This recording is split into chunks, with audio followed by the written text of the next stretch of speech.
महीना वाजला गे होता ये बहो रे आए होता ये बहो रे आए हो पहिला महीना वाजला गे होता ये बहो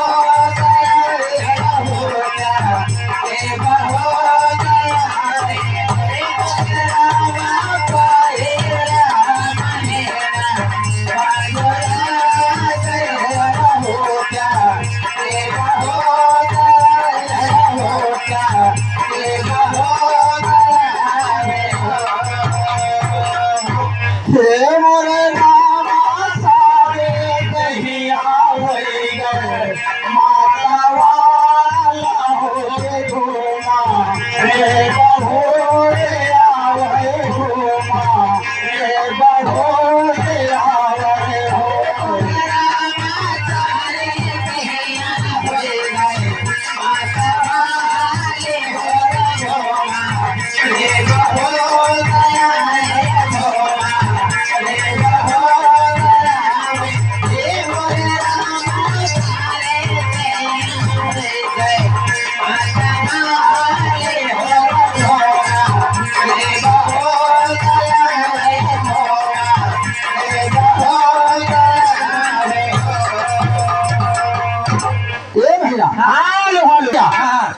पहले महीना के बात रही लेकिन दूसरे महीना में का होत है का होत भैया देखा हम बताई तहन का दहिना गड़वा पहले उठत आ कहे तोहरे पर सब भेजने है ए भैया देखा दूसरे महीना के हाल बताई तहन अरे दूसरा महीना लागला गई हो के दहिया तेरा राय गए दहिया तेरा राय गए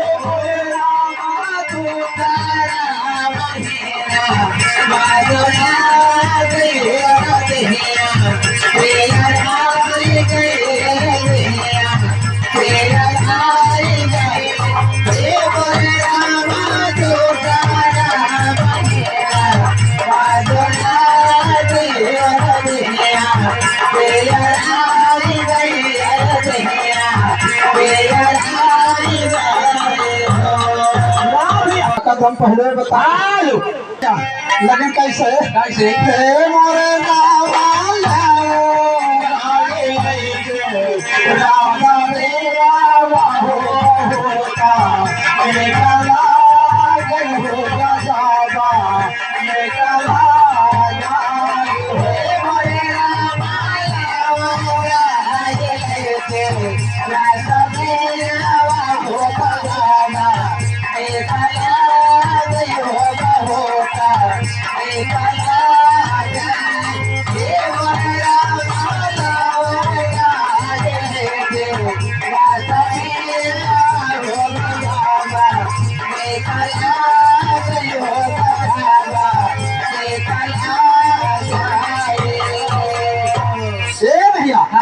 तो दूसरे महीना के हाल बा तनका टाइम कम बा लेकिन जल्दी जल्दी लेकिन तीसरे महीना में बताओ मास्टर जानकारी के का हो बड़काऊ का और कहे भाई बड़कौए देने दिखावत है करे गोबर उठवावे अच्छा ये तोहरे गरबा के नियम बा अरे यहाँ बड़काऊ सब काम करे बाबा गुट्ठा में छुए बस बस वह सबसे खतरनाक है हो ए भैया लेकिन देखा हम बताए कि तीसरे महीना में जानकारी के का हो का भैया देखा अरे तीसरा महीना वाजला गए हो साया हमारे जान गईले हमारे जान गईले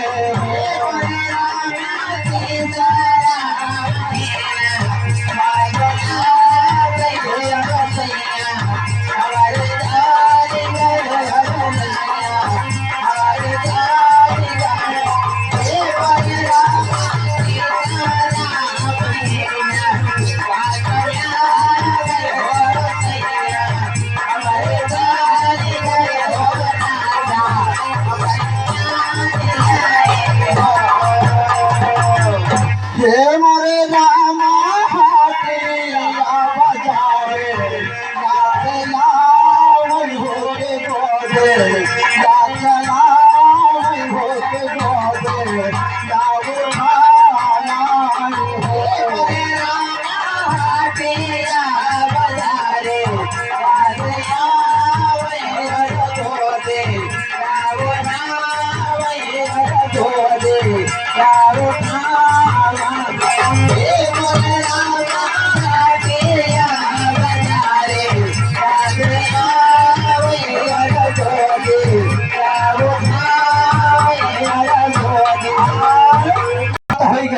लेकिन चौथे महीना में जानकारी के का होते जब 3 गोड़ वाला है चला बात तो सही कहता है। द्वारे द्वारे बैठ रहे हैं, हाँ हाँ द्वारे बैठी हैं, बार बार लगाए रहा जानो 27 बोला था ये भैया। लेकिन जो जानकारी होला तो 27 उतरेगा। उनका यानी खान भाव है बूढ़ा के बा भैया। और जो बूढ़ा का खुशी प्राप्त भाई तो कहाँ का आवा है काव खाती रही मोर खाती रहे तो चबाती रही ये भैया। खाए वाली बात नहीं ना। हाँ महीना वाजौला ये हो के साचो हमारे जान गए लामा हमारे जान गए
जब चौथे महीना में बूढ़ा लागी गए तो द्वारे बैठ के यही द्वारे पर की जाए हे बहिनी हमें लागत हमारे बेटौना के कुछ नहीं के ये भैया बेटौना वाली बात नहीं रही। बूढ़ा माई के ठुकवा के बतावत रहे सब सखिए सुन लेते रहे। अच्छा बताओ उनका बताओ कैसे बताते रहे बताओ कैसे बताते रहे बताओ के जो बताता जो बूढ़ा बतावत रहे हैं बताओ। देखा हम तुम्हें बताई तो हम कैसे बतावत रहे बताओ। या का जाने लिया कि अगर 4 जने अगर सवेरे अगर खेते निसर गई तो मान लिया कि भैया पूरे गांव को होलिया बताए दे नारी अरे बताए दे हैं सब चारों धाम उनका जान लिया सब पता बा मीडिया फेल बा भैया। अब मीडिया वाले भैया लागा बूढ़ा कैसे बताई अगर बूढ़ा कैसे बताई है का तो नहीं जानता नहीं बताओ। अच्छा तो ठीक है तो हम बतावत ना बूढ़ा जैसे बतावत नहीं वैसे तो हम बताओ करो लेकिन कैसे ए भैया देखा तो बूढ़ा का हाल चाल रही सब सखियन से बतावत रहे लेकिन 5वें महीना में 5वें महीना में और क्या जानकारी है तो बूढ़ा प्रचार के तब भैया। अरे 5वां महीना वाजला गए हो सके हमारे जान गए सोते हमारे जान गए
तो 5 महीना के बात हो गए जब सखिया का सबका पता हो गए तो भैया सूर्य देवता देवी देवता सबका मनावे लगे। हमारे पता ही अगर 2.5 पसेरे के बेटा हुआ है। बात तो सही कहा था भाई का, सब ही कहा था। हाँ जी।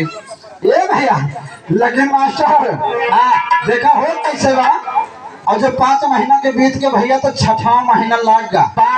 6वां महीना जो लाग तो सोचा था कि सावन के गुड़िया नक्शाए आई बात चली बच्चे खिया कुछ घुघुरी घुरी दे 2-4 किलो लेना आई तुमका फूक ही आई हुई। ये भैया ये बतावा बहन बेटिया खिया जे जात है घुघुरी लेके जात है कि उनके वहां से जात लावे। कहावत का बहने के रहे तो भैया खाई है, भैया के रहे तो भैया खाई है। बात तो सही कहा था, लेकिन ये सुना यार त्योहारे सोचा था कि कुछ लेके पहुंचाए आई।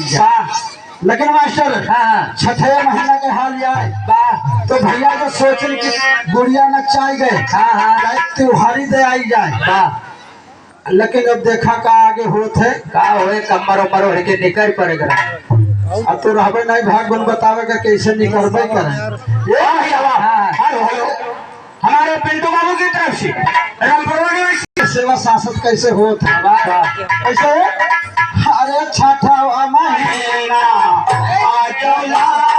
भैया हमारे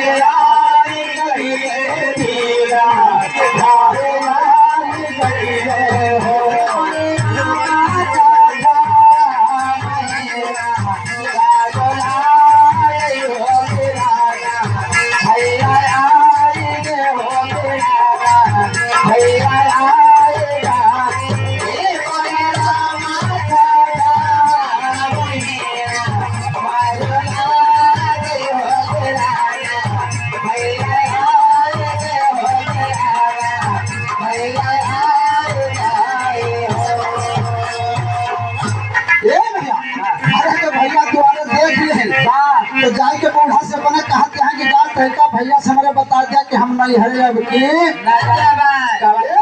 कवन बोले के जाबे करी आ कहे भाई तुम्हें तो ज्यादा तोरन मुंह में कर खवे लाग रहा ये भैया। लेकिन कैसे कैसे हे मोरे नाना नहीं है नगारे या नया कोई हो रामा मोरे लागई हो मोरे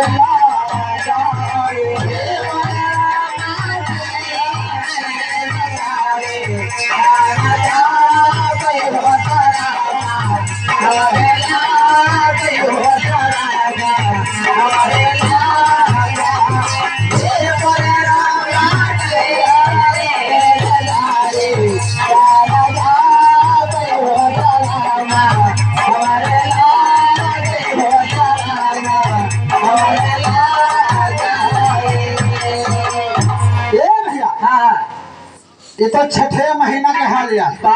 लेकिन 7वें महीना में बाबूजी एक लक्षण और बदला थे। एड़िया वड़िया चेहरा जात सब तोरे कान वान खाए रहा था का ये मास्टर देखा 7वें महीना में लक्षण कौन बदल जाते है कैसे।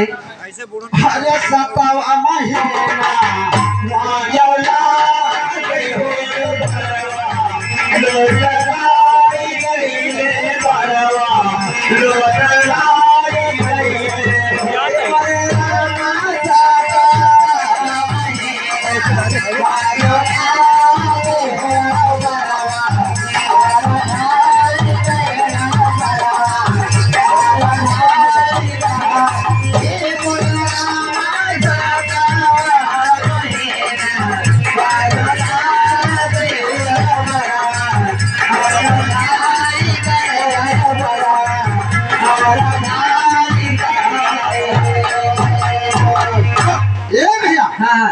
इधर देखा हमारे बड़के भैया का वीडियोग्राफी बाबा वीडियो ठीक से बने चाहिए, सबके फोटो आवे चाहिए।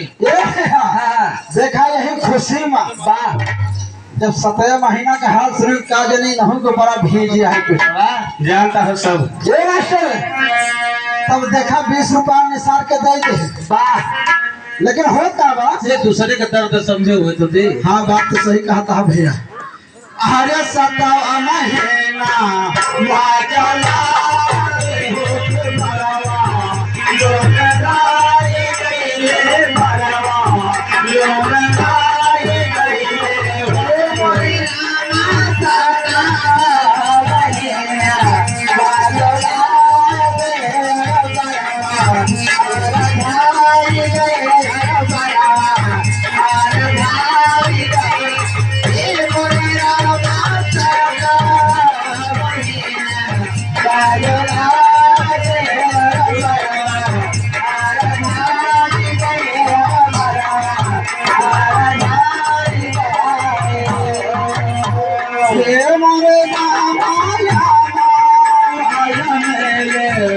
जाके काटा हो खतैया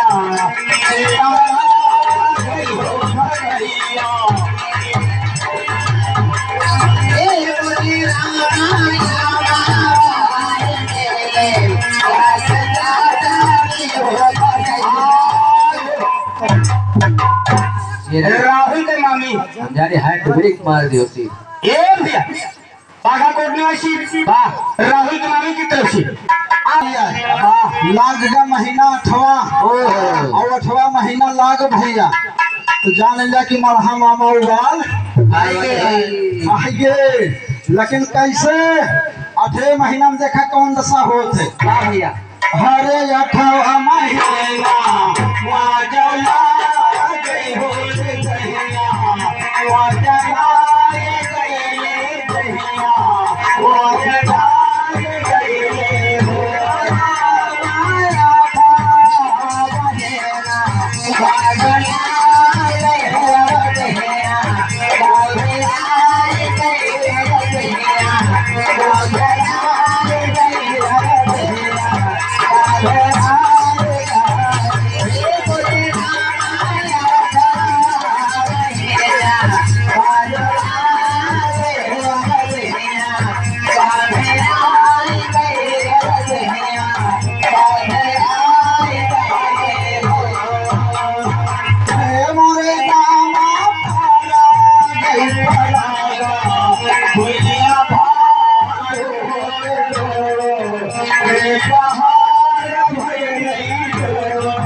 महीना बीत गया अब थोड़ा देर और कष्ट कैले अब तहार दुख दूर हो जाए लेकिन कैसे अरे नवा महीना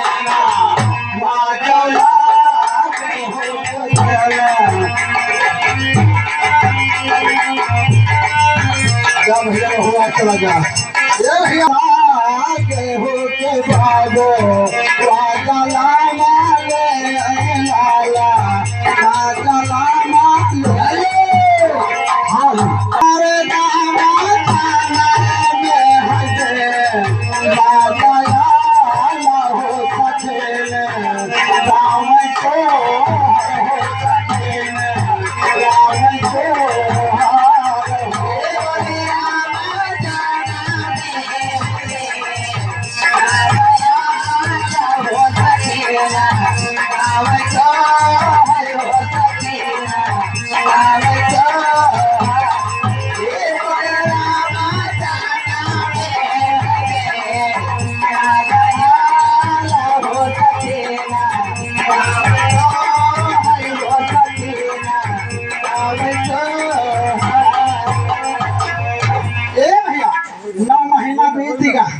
लेकिन कैसे भैया रुपये पर ध्यान न देने का लेकिन कैसे 9 महीना जो बीत गया कन्हैया का जन्म हो गया लेकिन कैसे अरे जे लगा